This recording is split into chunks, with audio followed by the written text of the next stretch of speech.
第337章暴露。这是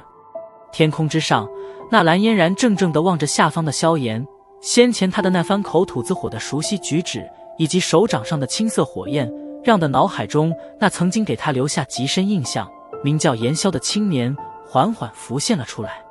两道皆是有些单薄的身影，在脑海中逐渐接触，旋即完美地融合了起来。除了那张面孔之外，此刻的萧炎无论气质与表情，皆是与那日皇家广场之上以一己之力力挫出云帝国的年轻炼药师毫无差别。炎萧、萧炎、炎萧、萧炎，低声的喃喃从嘴中传出。在这一刻，纳兰嫣然也是犹如恍悟一般，猛然间明白了一些东西。